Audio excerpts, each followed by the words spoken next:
महाकुंभ मेले में अखाड़ों के बीच में एक साध्वी हैं जो इस वक्त मेरे साथ मौजूद हैं और कई लोग इनके साथ सेल्फी ले रहे हैं। इनसे बात करेंगे। डीजा शर्मा नाम है इनका।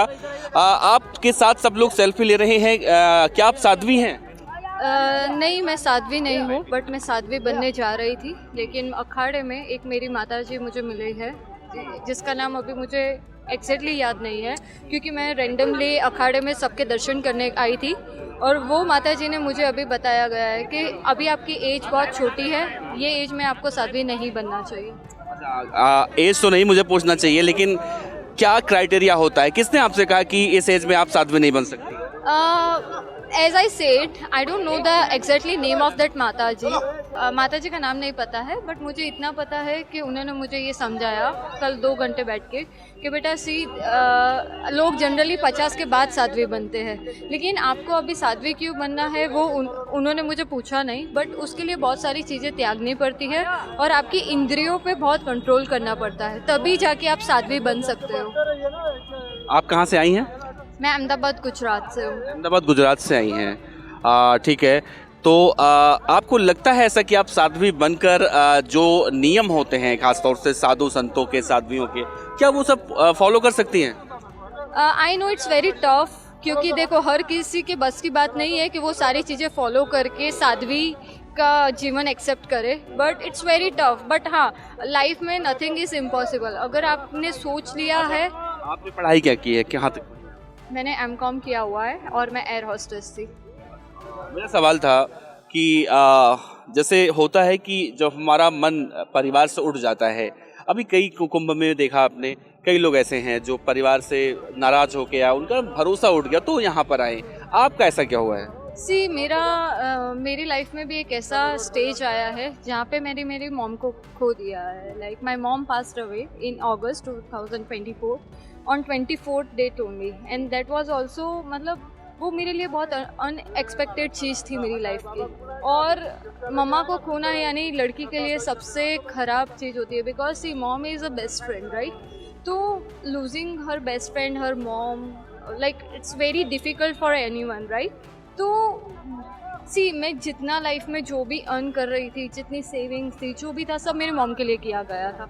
और उनको एकदम से खोने के बाद मुझे ऐसा लगा like this is not a thing, like जो मेरे लिए पहले मटेरियलिस्टिक थिंग्स मैटर करती थी, राइट, वो अब मुझे लगता है कि नो, लाइफ में अगर आपको मेंटल पीस चाहिए और अगर आपको चाहिए तो ये धर्म है, सनातनी धर्म, और जो ये भगवान में लीन होना, स्पिरिचुअल होना, उससे ज़्यादा मेंटल पीस आपको लाइफ में कहीं पे भी नहीं मिलेगी। और घर में कौन है? पापा हैं आपके? यस, मेरे एक पापा है जिसके साथ मैं रहती हूँ। ये अहमदाबाद में रहते हैं? मैंने एक घर लिया हुआ है बड़ोदरा में, मैं वहाँ पे रहती हूँ। घर में भाई बहन? मेरा एक भाई है, भाई और भाभी US से रहते हैं। भाई बहन से पापा से प्यार नहीं है उतना? दोनों से बहुत इक्वली प्यार है, बट जो मॉम और बेटी का प्यार होता है ना, वो एक्सप्रेस नहीं कर सकते, क्योंकि कुछ चीज़ें हम हमारे पापा या भाई से शेयर नहीं कर सकते जो अपनी मम्मा से शेयर कर सकते हैं। उनसे प्यार इक्वल है, but mom is something very different. आपको नहीं लगता कि आपका दुख तो बहुत बड़ा है, लेकिन आपको अब ज़िंदगी में आगे बढ़ना चाहिए, क्योंकि जीवन का सत्य एक ये भी है?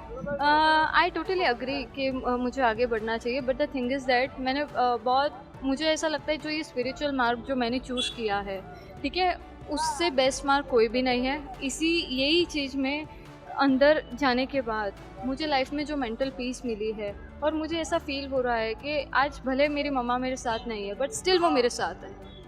आपको आश्वासन क्या मिला है साध्वी बनने के लिए अखाड़ों से? मुझे ये आश्वासन दिया गया है कि आपको बहुत सारी चीज़ें त्यागनी पड़ती है, जो आपका ये इमोशनल लेवल है और जो आपकी ये माइंड स्टेबिलिटी है, you have to control your mind. Emotional तो आप हैं, तो ऐसे में तो साध्वी तो नहीं बन सकती। Yes, I agree that I am emotional, but still I am strong enough lady where, मतलब आज ऐसे एकदम से ये डिसीजन लेना। और मेरी मम्मा भी जब हॉस्पिटल में लड़ रही थी लड़ाई से, कि जब उनको कुछ हुआ नहीं था बट वो ऑफ हुए, still I am the only person, because at that time my brother was not here, my brother was in USA।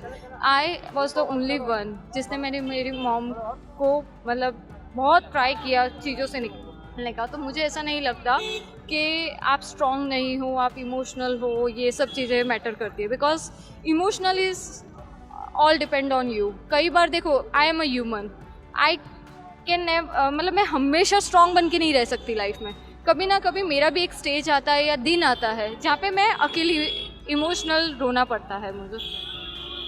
हम उम्मीद करेंगे कि आपको जिस काम के लिए आप महाकुंभ में आई हैं, आपकी इच्छा पूरी हो। Thank you so much. तो साफ तौर से डेजी शर्मा यहाँ पर हैं महाकुंभ में।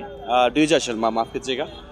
इनकी माता जी का देहांत 2024 अगस्त में हुआ है, लेकिन उसके बाद अपनी माता जी से ज़्यादा टच में थी, इमोशनल हो गई और अब महाकुंभ में आ चुकी हैं साध्वी बनने के लिए। खैर अभी इन्हें आश्वासन मिला है, आगे देखना होगा क्या होता है।